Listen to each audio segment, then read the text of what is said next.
Selamat pagi semuanya. Perkenalkan, saya Gracia Tabega Raskawawo dengan NIM 2414414061.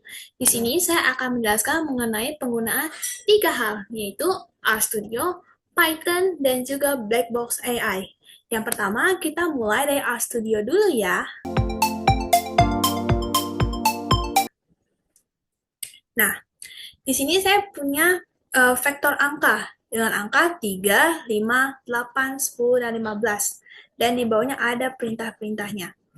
Nah, untuk menjalankan perintah-perintah ini, kita harus running dulu uh, vektor angkanya. Caranya gampang, tinggal log ini.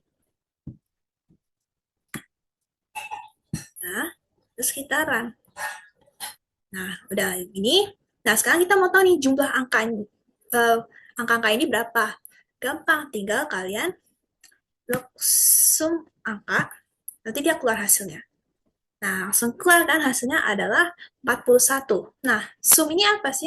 Sum ini tuh summary, artinya jumlah. Nah, teman-teman juga bisa nih kalau mau hitung rata-ratanya.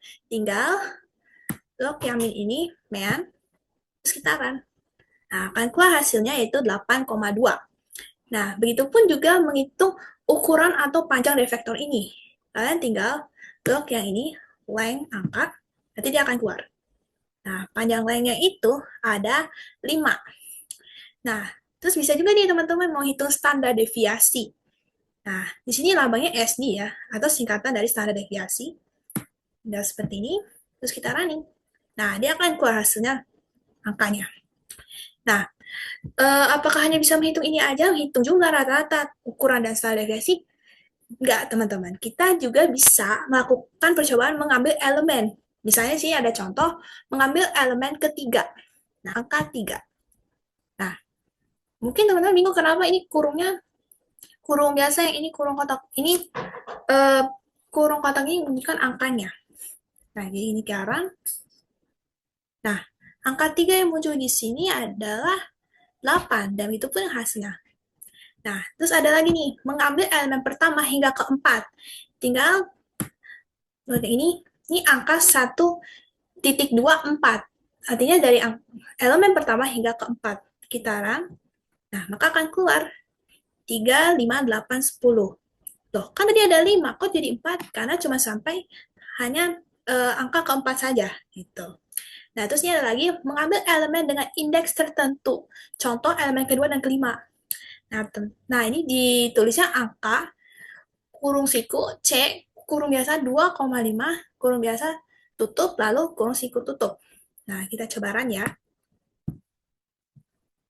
Nah, tinggal muncul angkanya, angka 5 dan 15.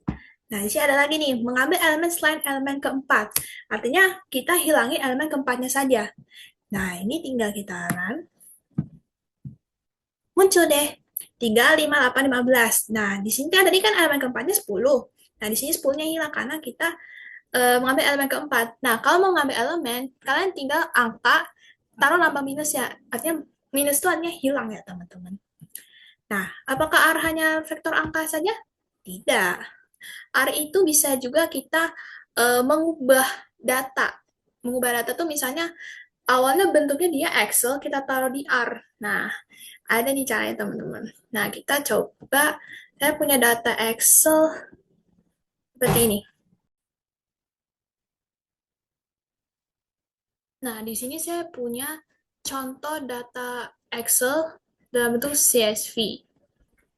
Ya, nih. Nah, data ini bisa kita pindahkan ke RStudio. Nah, saya buka R-nya dulu.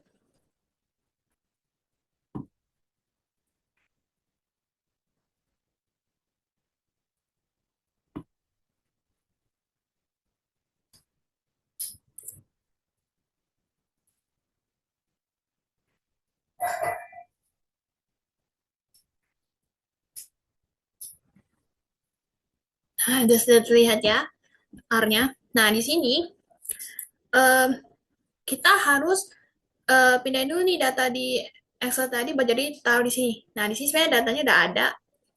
Tadi saya udah coba pindahin, tapi saya akan coba kasih tips caranya ya. Pertama kita buka season, terus set working directory, terus pilih choose directory. Nah, kita pilih local disk, bisa yang C atau D. Nah, kalau kalian ingin uh, taruh file CSV ini di R, kalian harus pindahin datanya itu ke local disk. Kita klik open, maka kalian muncul deh nih. Saya mau buka yang ini. Nah, sudah terbuka, tapi bentuknya kan masih berantakan nih. Nah, kita mau ubah data yang berantakan ini jadi bentuknya lebih rapi atau menjadi bentuk tabel.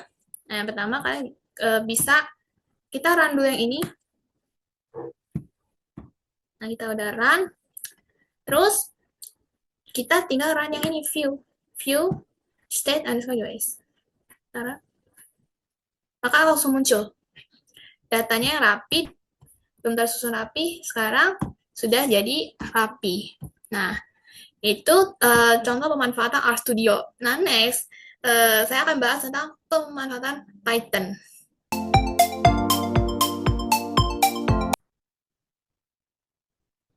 Nah, sekarang kita lanjut ke Python. Di sini saya udah ada beberapa contoh. Kita coba salah satu ya. Nah, ini ada beberapa juga contoh kondisional dengan sintaks Python. Di sini ada contohnya angka sama input masukkan angka. Terus ini ada if angka lebih dari 0, nanti hasilnya angka positif. Elif angka sama dengan 0, printnya angka 0. Else, print angka negatif. Kita coba run ya. Angkanya dulu. Misalkan saya masukin angka hasilnya angka positif. Nah, saya mau coba lagi nih. Kalau angkanya misalnya nah, akan keluar hasil angka 0 mengikuti perintah yang ada di atas. Nah, ada contoh lagi nih. Total belanja sama vote input, masukkan total belanja, kita run. Misalkan masukkan total belanjanya, nah, kita enter. Hasilnya kamu mendapatkan diskon 10%, total harus dibayar 900.000. Nah, berarti yang ini karena dia lebih dari 100.000, tadi kan 1 juta. Nah, berapa ya? 50.000. Nah, berarti dia else di sini. Nah, ada lagi contohnya nih ya, usia. If usia kurang dari 13 itu anak-anak, Elif 13 usia 20, berarti usianya antara 13 dan 20 terlebih dari 60 itu udah lansia. Misalnya, kalau ngikutin sini hasil jawabannya dewasa, karena dia ada di antara 20 sampai dengan 60. Ada satu lagi, pelanggan tetap, dan masukkan total belanja. Kita coba. Muncul lagi, masukkan total belanja. Di sini if total itu 20%. Misalnya saya masukin 90.000. Kurang ya, kurang dari 100.000. Nah, dapat diskon 10% else ini. Nah, ini juga ada lagi list data. Nah, pisang dan anggur. Kita ini dulu. Dan hasilnya akan keluar data awal apel, jeruk, pisang, anggur. Nah, sekarang kita mengubah nih elemen keduanya jadi mangga. Ini seperti ini. Nah, maka berubah dari awalnya jeruk berubah menjadi mangga. Nah, terus kita mau menambahkan semangka di akhir list. Nah, jadi deh yang awal tadi datanya cuma 4 jadi 5 berkat ada tambahan semangka ini. Terus misalnya um, di sini ada menghapus elemen terakhir. Elemen terakhir makanya hilang lagi berubah menjadi apel, mangga, pisang, anggur. Oh ini ada terlewat. Ada menghapus lemon. Kalau di sini ada kata pop. Kita coba yang ini. Nah, kenapa example-nya error? Karena di data awalnya aja nggak ada tulisan lemon. Mereplikasi elemen dalam list sebanyak 3 kali. Mereplikasi itu kayak mengulang datanya kembali sebanyak 3 kali. Nah, kan keluar seperti apel, mangga, pisang, anggur itu sekali. Terus apel, mangga, pisang, anggur 2 kali. Terus apel, mangga, pisang, anggur. Kita bakal melihat pemanfaatan Blackbox AI.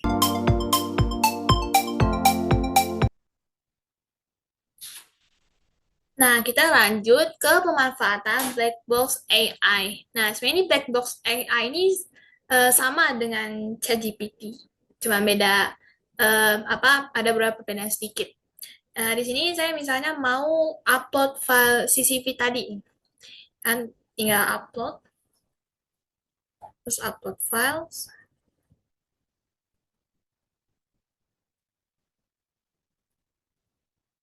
Nah, nih. Nah, di sini nanti ada tulisan click to open files. Nah, ini akan muncul filenya. Nah, misalnya saya mau baca data yang saya upload dengan kode R.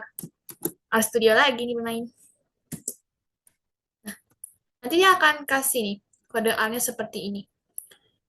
Terus misalnya lagi saya mau buatkan statistika deskriptif.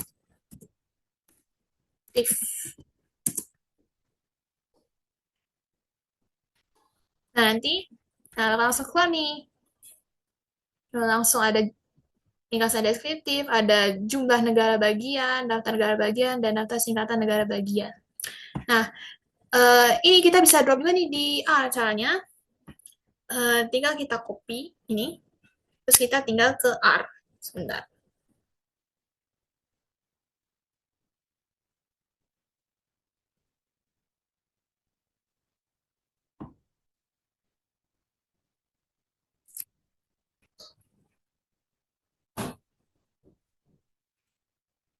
Nah, sudah terlihat ya. Nah, kita tinggal paste N. Nah, di sini udah di paste, terus kita lihat menggunakan read CV untuk baca file CSV. Nah, di sini datanya kita ganti dengan nama data kita tadi. Tadi kan namanya state underscore US. Nah, begitu pun dengan yang di sini. Multiples-nya kita hilangin. Terus kita run ini. Nah, udah kita run. Nah, kita mau tampil ringkasan deskriptifnya. Nah, ini ada summary data. Nah, datanya kita ganti namanya dengan nama data kita tadi. Nah, kita coba run. Aku ada nih. Ada length 51, terus class character, and mode character. Abstract begitu pun abbreviation-nya. Nah, terus ada menampilkan jumlah negara bagian. Di sini ada ya, jumlah negara bagian and row, datanya kita ganti lagi namanya. Terus kita run.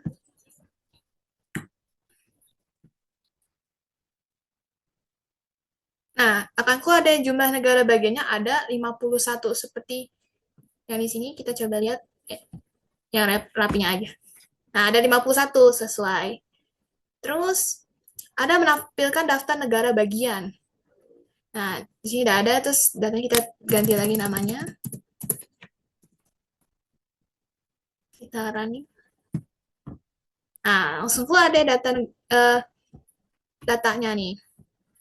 Ada Alabama, AL, Alaska, AK, dan sebagainya.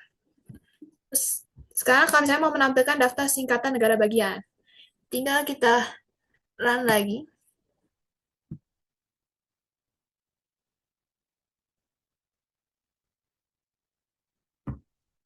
Datanya kita ubah dulu namanya.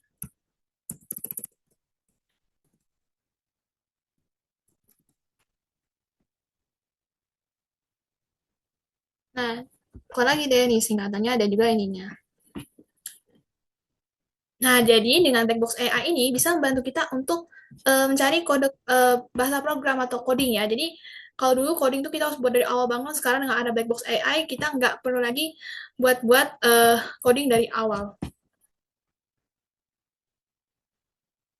Nah, mungkin cukup sekian dari saya. Kurang lebihnya mohon maaf. Sekian dan terima kasih.